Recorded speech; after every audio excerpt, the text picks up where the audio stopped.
नमस्कार मेरे साथीदारों, आपका हमारे चैनल में तहे दिल से स्वागत है। आज हम देखने वाले हैं mechanism of action related to fluoroquinolone. Fluoroquinolone का एसएआर हमने लास्ट वीडियो में देखा हुआ है।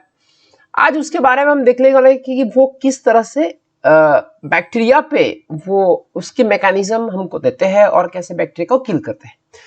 मैकेनिज्म ऑफ एक्शन में हमें क्रोमोसोम दिखाया हुआ है, वो सेल के अंदर होते हैं। बेसिकली वो डीएनए और आरएनए के बने हुए होते हैं। वन लाइन मैकेनिज्म हम देखें तो हम ऐसा बता सकते हैं कि fluoroquinolone is inhibitor of DNA gyrase enzyme. DNA gyrase enzyme, DNA gyrase enzyme क्या है, क्या वर्क करता है, वो हम आज देखने वाले हैं। तो चलो देखते हैं आगे कि वो क्या है। डीएनए रेप्लिकेशंस की ये प्रोसेस बताई हुई है। बेसिकली यहाँ पे हम देखें इस जगह पे, तो आप देखोगे तो यहाँ पे हमारे पास जो कुछ भी डीएनए है ये इस तरह से वाइंड हुआ होता है, परफेक्टली पैक्ड हुआ होता है। अब हम बड़ी बात जानते हैं कि डीएनए में से नया डीएनए बनने वाला है। तो आप सोच लीजिए कि हमारे पास एक ऐसा थ्रेड है, इस तरह का एक पूरा ये सिंगल स्ट्रैंड हो गया। दूसरा मैं बता दूं, ये हमारे पास दूसरा डबल स्ट्रैंड हो गया। ठीक है, इस तरह का होगा। अब हम जब नया डीएनए सिंथेसिस करना है तो यहां देखो, इस यहां पे आप देखिए तो यहां डीएनए रेप्लिकेशंस के लिए अनवांड पेरेंटल डुप्लेक्स, जो डबल स्टैंडर्ड डीएनए है उसमें से एक जगह से हमें अनवाउंड करनी होगी। सपोज हम सोच लेते हैं कि मैं यहां से अनवाउंड करता हूं, तो कैसे करता हूं, ये इस तरह से, ये इस तरह से, इस तरह से, इस तरह से होगी। ठीक है, अब दूसरा मैं बताऊं, इस हमने अनवाउंड किया है तो यहाँ पे ये अनवाउंड हो गया। अब आप देखोगे तो ये थोड़ा इस तरह से पूरा का पूरा बनेगा। हमने एक ही जगह पे से अनवाउंड किया है, पर आपके पास अगर थ्रेड होगी, थ्रेड को आप एक जगह से अनवाउंड करोगे तो दूसरी जगह पे स्ट्रेस आएगा, टेंशन आएगा। वो टेंशन की वजह से थ्रेड कैसे हो जाएगी, इस तरह से कोइल्ड हो जाएगी। इस तरह से क्या हो जाएगी, कोइल्ड। देखो इस तरह यहाँ पे दिखाया हुआ है, आप देख लीजिए इस तरह से। पर उसके लिए क्या करना पड़ेगा कि यहां से सेपरेट कर से इस तरह से उसको खींचते हैं दोनों साइड से, तो वो क्या होगा, कोइल्ड फॉर्म होगा। अगर वो कोइल्ड फॉर्म हो जाएंगे then that coiled form, the coiled form has a tension. To remove this tension we require some enzyme, because in tension positions, this is tension position, in this tension positions DNA cannot work out or give the effect. To remove the tension we have two isomers that are one, this enzymes are not isomer, but we have enzyme that is topoisomerase. Topoisomerase are enzyme that cut and reseal DNA strand to elevate the supercoiling. अभी उसमें क्या हो गया कि हम देखें तो यहाँ पे देखते हैं तो क्या आता है कि टेंशन आता है। तो डीएनए टोपोआइसोमरेज क्या करने वाला है, उसको यहाँ से कट करेंगे, उसको यहाँ से कट करेंगे। ऐसे कट करने से जो स्ट्रेस है वो स्ट्रेस रिमूव हो जाएगा और ये जो थ्रेड हमारी बनी, सपोज मैं यही कलर रखूं तो आपको पता चलेगा कि हमारी जो ये नई थ्रेड बनी वो क्या हो जाएगी कि इस तरह से फिर अरेंजमेंट हो जाएगा और जो टेंशन आया था वो टेंशन रिमूव हो जाएगा। टेंशन किसने रिमूव किया, टोपोआइसोमरेज ने। और टेंशन रिमूव करना बलिदाती जरूरी है, अगर टेंशन नहीं रिमूव किया तो डीएनए उसका वर्कआउट नहीं कर पाएगा। अब देखते हैं कि क्या होता है। Enzyme that cut and reseal the DNA, जहां से आपका कोइल्ड हो गया था उसको कोइल्ड नहीं बोलते, सुपर कोइल्ड बोलते हैं, क्योंकि नॉर्मली डीएनए कोइल्ड फॉर्म में होता है। उससे भी ज्यादा जो कोइल होती है उसको सुपर कोइल्ड बोलते हैं। तो DNA stand to elevate the super coiling. तो वो कैसे करता है, डीएनए टोपोआइसोमरेज न्यूक्लियर एंजाइम, वो न्यूक्लियस में आया हुआ है, डीएनए भी न्यूक्लियस में ही होता है।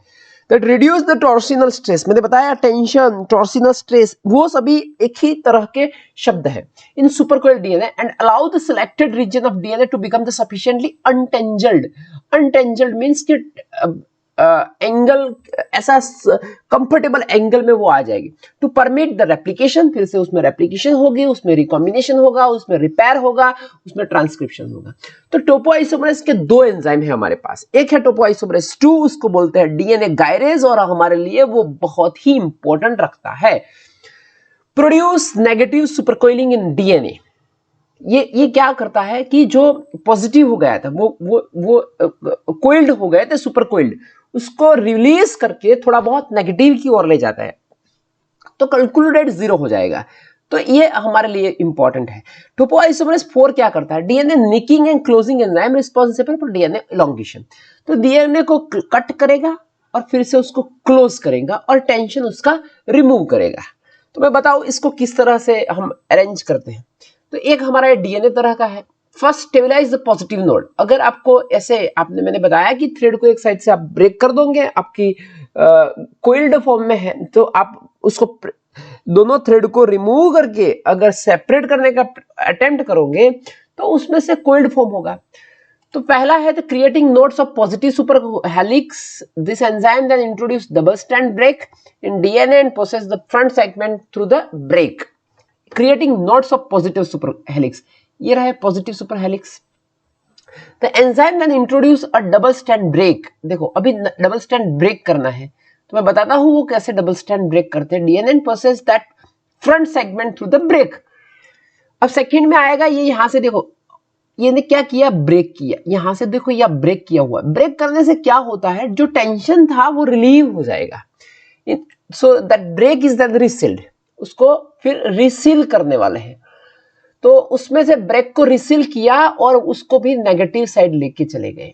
ठीक है, देखो यहां से जो यहां से बताए थे, ये जो डायरेक्शन है ये ऊपर से इस डायरेक्शन थी, और यहाँ पे इस कौन सी डायरेक्शन है, इस डायरेक्शन से। ठीक है, अगर सब इस डायरेक्शन में होते हैं लेफ्ट साइड, तो उसको बताते हैं कि भाई वो क्या हो जाएंगे, नेगेटिव सुपरकोइल्ड हो जाएंगे। ठीक है, तो इस तरह से रिसील कर देते हैं, क्रिएटिंग नेगेटिव सुपरकोइल, और उसमें क्या प्रोड्यूस करते हैं, नेगेटिव सुपरकोइल। नेगेटिव सुपरकोइल की क्या जरूरत थी, क्योंकि आप जब डीएनए रिकॉम्बिनेशंस के लिए स्टार्ट होगा तो एक साइड से ब्रेक करके उसमें से डीएनए का नया सिंथेसिस होगा। उस टाइम रिमेनिंग जो हेलिकल फॉर्म में है, डबल स्ट्रैंड में है, उसके पर जो टेंशन आता है वो टेंशन रिलीव कौन करता है, तो topoisomerase. The quinolone that inhibit nicking and closing activity of DNA gyrase।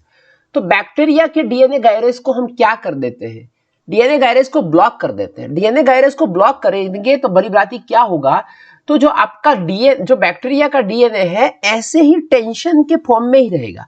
Bacteria का डीएनए टेंशन के फॉर्म में ही रहेगा, तो वो नया आरएनए नहीं बनाएगा, वो नया प्रोटीन नहीं बनाएगा, और आगे जाके डीएनए बैक्टीरिया डेथ हो जाएगा और डेड हो जाएगा। ठीक है, तो हमारा गोल है कि डीएनए गायरेज हम बैक्टीरिया को हेल्प करता है, जो बैक्टीरिया को हेल्प करता है वो हमारा दुश्मन है, उसको ब्रेक करेंगे।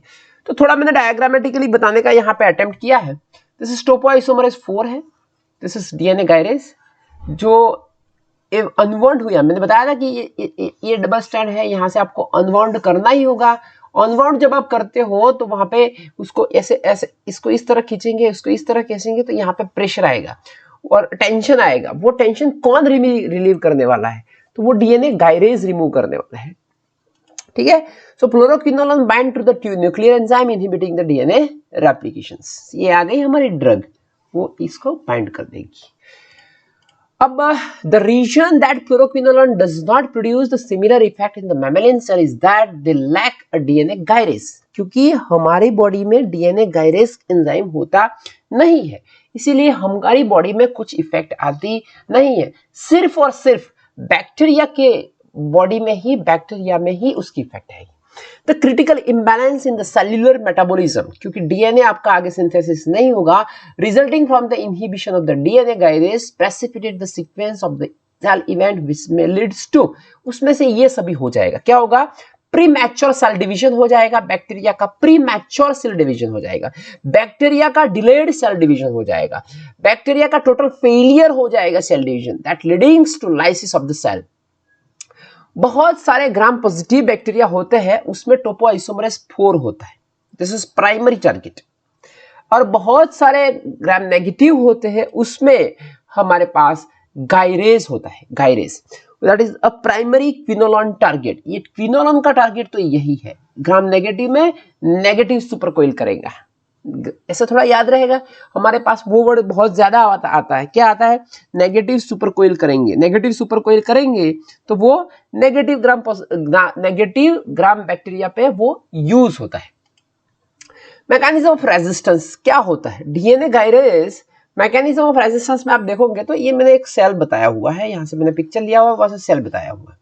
Mutation of the bacteria gene for binding the sites cause the resistance. अब क्या होगा, जो जगह पे आपका फ्लोरोक्विनोलॉन्स आके बाइंड होता है, इस जो जगह पे, वो डीएनए गायरेज अपनी खुद की सीक्वेंस चेंज कर देंगे। डीएनए गायरेज अपनी खुद की सीक्वेंस चेंज कर देंगे तो बैक्टीरिया, जो ड्रग आने वाली है फ्लोरोक्विनोलोन, वो उसको आइडेंटिफाइड ही नहीं कर पाएगी। अगर ड्रग वो आइडेंटिफाइड नहीं कर पाएगी, उसके साथ बाइंड नहीं होगी, तो बैक्टीरिया का डेथ नहीं होगा। एक मैकेनिज्म ये भी है। और एक है efflux pump. Efflux pump is less potent and less common cause of the resistance. उसमें से जो कुछ भी ड्रग है वो बाहर निकल के आ जाएगी, तो वो शुरू हो जाएगा, but that is very less. ज्यादा क्या है, तो डीएनए गायरेज एंजाइम में म्यूटेशन होता है। मैं बताऊं उस कौन सा एंजाइम होता है वो, तो म्यूटेशन ऑफ द गायर ए, ये एक सीक्वेंस बताई हुई है, can confer the resistance to the drugs. वो अगर इसमें चेंज आ गया, ड्रग आके उसके साथ बाइंड होने वाली थी, अगर वही उसमें चेंज आ जाएगा तो ड्रग इसके साथ बाइंड नहीं हो पाएगी। ड्रग बाइंड नहीं हो पाएगी तो इसकी सीक्वेंस होने वाली ही नहीं है। Nalidixic acid is the first derivative of fluoroquinolone antibiotic that single step resistance mutate at high frequency। उसमें बहुत ज्यादा रेजिस्टेंस आता था, इसीलिए वो जो लोग जाके फ्लोरोक्विनोलोन्स बनाया, जो फ्लोरोक्विनोलोन में रेजिस्टेंस सबसे कम है। नहीं होता ऐसा हम नहीं बता सकते, but that is very slow. However, increasing resistance has been reported among सब, कोई बैक्टीरिया ऐसे भी होते हैं जो कुछ भी कर लो वो रेजिस्टेंस लेके ही आएंगे। तो उसमें ज्यादातर नोटोरियस साल्मोनेला है, स्यूडोमोनास एरोजिनोसा, दिस इज बहुत ही फेमस है रेजिस्टेंस के लिए। बाकी के सब कोकी है, streptococci, gonococci and pneumococci. Pneumococcal infections होता है ना, वो सब बैक्टीरिया इसमें रेजिस्टेंस आ जाएगा, कुछ भी कर लीजिए। फार्माकोकाइनेटिक क्या है, तो वेल एब्जॉर्ब्ड ओरली, ये ड्रग ओरली दी जाती है। ऑफ्लोक्सासिन और सिप्रोफ्लॉक्सासिन आपने देखा होगा, तो डॉक्टर आपको जब कोई इन्फेक्शन होता है तो टैबलेट के फॉर्म में भी देते हैं। Oral absorption is impact by divalent cation. उसकी हमने बहुत ही डिटेल में बात हमारे एसएआर में की हुई है, क्योंकि उसमें COOH ग्रुप है। किसमें COOH ग्रुप है, फ्लोरोक्विनोलोन्स में। उसके साथ जब एंटासिड के साथ उसको दिया जाता है तो वो उसके साथ बाइंड होकर प्रेसिपिटेट हो जाता है, एब्जॉर्बेंस उसका कम हो जाता है। तो antacids impair the absorption of fluoroquinolones. Least bound to the plasma protein, उसका प्लाज्मा प्रोटीन बाइंडिंग कम है। Next is metabolism in liver. उसका मेटाबॉलिज्म लीवर में होता है, दो तरह से होते हैं, एक होता है डीमेथाइलेशंस और एक होता है ऑक्सीडेशंस। आप देखो तो इसमें क्विनोलोन करके ग्रुप है, कीटोन, उसका ऑक्सीडेशन पॉसिबल है। डीमिथाइलेशन ज्यादातर जिसमें मिथाइल ग्रुप है उसमें से मिथाइल ग्रुप रिमूव होते हैं, इसलिए उसको डीमिथाइलेशन बोलते हैं। उसका excretion is through tubular secretions and also through the glomerular filtration. ये दो हमारे प्रोसेस है जो किडनी में किया होती है, उसमें से वो रिमूव होते हैं, ग्लोमेरुलर फिल्ट्रेशन और ट्यूबुलर सिक्रेशन से। Probenecid and uric acid will prolong the action of quinolones, क्योंकि प्रोबेनेसाइड और यूरिक एसिड भी यही जगह से सीक्रेट होते हैं, तो वो सीक्रेट हो जाएंगे तो फ्लोरोक्विनोलोन को सीक्रेट नहीं होने देंगे। तो फ्लोरोक्विनोलोन को अगर यूरिन में सीक्रेट नहीं होने देंगे तो फ्लोरोक्विनोलोन क्या करेगा, बॉडी में ही रहेगा, इसीलिए वो उसकी एक्शन प्रोलॉन्ग करते हैं। एडवर्स इफेक्ट आप देखो तो यूजुअली उसकी माइल्ड है, infrequent and disappear when the drug are withdrawn. उसके अगर आप ड्रग लेना बंद कर दोगे तो वो सिम्टम्स कम हो जाते हैं। Some less observed, some less observed effects are GI discomfort। उसमें GIT का प्रॉब्लम थोड़ा बहुत रहता है। स्किन रैशिश होती है, मैंने SAR में भी थोड़ा बताया था कि उसमें फोटोस्टेबिलिटी का प्रॉब्लम है। तो फोटोस्टेबिलिटी का प्रॉब्लम होने से फोटोसेंसिटिविटी भी हो सकती है। CNS सिम्टम्स, पाइपराजिन रिंग की बहुत बड़ी अच्छी सी बात हमने SAR में की थी, उसमें से हेडेक एंड डिजीनेस होती है। रॉयली कन्वर्शन, आप उसको कैफीन के साथ दे देते हो, थियोफाइलिन के साथ, sorry, theophylline is also similar to caffeine derivative but it's not a drug. Theophylline के साथ दे दोगे तो उसका मेटाबॉलिज्म जो है वो CYP450 से होता है, वो इनहिबिट कर देंगे और that increase the convulsion effect.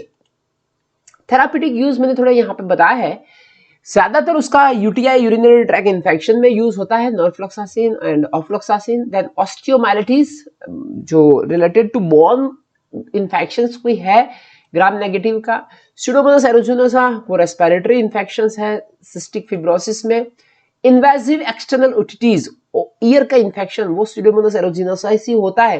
पर जो 4th जनरेशन एंटीबायोटिक आई है फ्लोरोक्विनोलोन में वो अच्छी तरह से स्यूडोमोनास एरोजिनोसा को इरेडिकेट कर सकती है।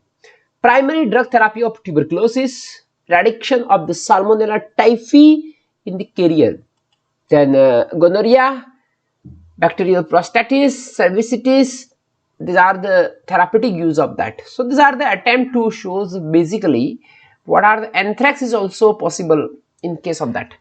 So these are the possible effect, side effect, mechanism, resistance, pharmacokinetics सब मैंने एक साथ लेके आपको बता दिया है। Thank you, thanks a lot. If you got an advantage then share it with your friend also. Thank you, thanks a lot.